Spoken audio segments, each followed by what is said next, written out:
It's the blood. At times, it's almost as if it's calling to me. As if I can hear it being pumped around people's bodies. My name is Freda.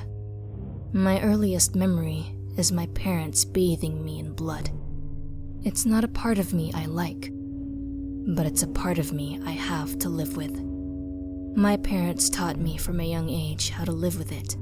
We built a hut out in the middle of nowhere, somewhere we can hide from people. My mother taught me how to cook, how to sew my own clothes, and everything to do with medicines. My father, on the other hand, taught me how to hunt.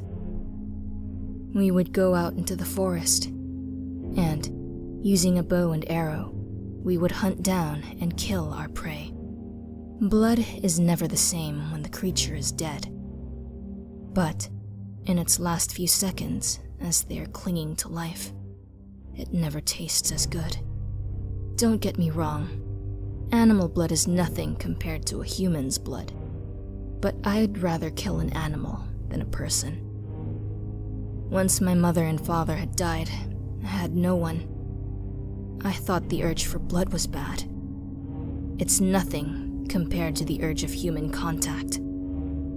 It gets lonely being on your own, just wanting someone to talk to, in this barren, snowy shithole.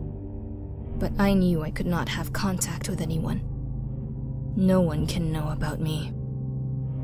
One morning, I woke up and went out hunting, only to discover tracks not far from my hut.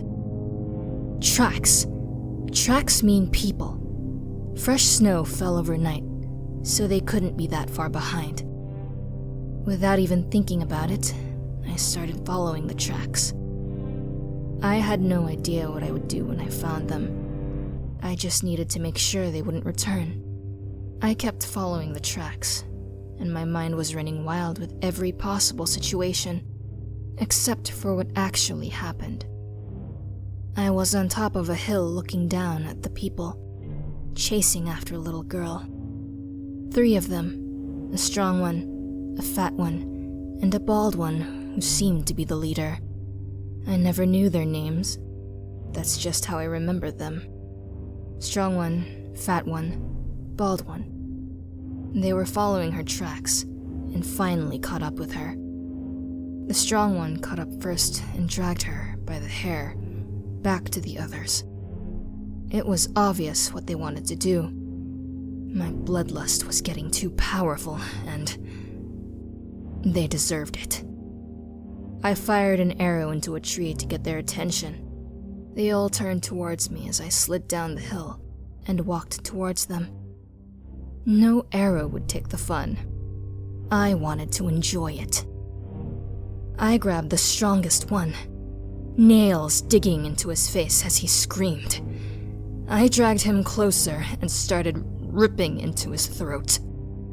The fat one collapsed into the floor and slowly started to crawl backwards.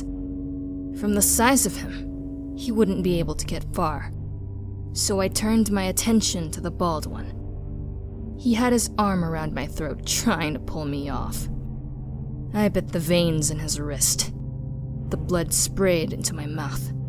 It tasted so good. He collapsed in the snow in agony. I slowly sat on top of him, placed both my hands on his temples, and drove my thumbs into his eyeballs. The fat one was still in the snow, frozen in place. Not from the cold, but from fear. He couldn't escape. After I was done, the girl was still there. She was silent the entire time. I told her to run, and she sprinted as fast as she could. I lowered myself back into the snow and fell asleep. When I awoke, my senses were back. I couldn't believe what I had done. I got up and made my way back to my hut. I left the bodies. The fresh snow will cover them up.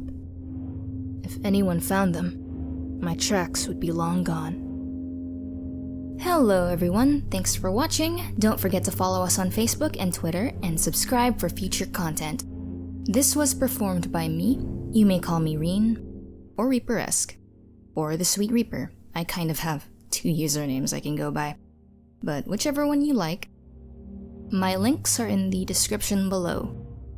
Once again, thank you, and I'll see you next time, hopefully.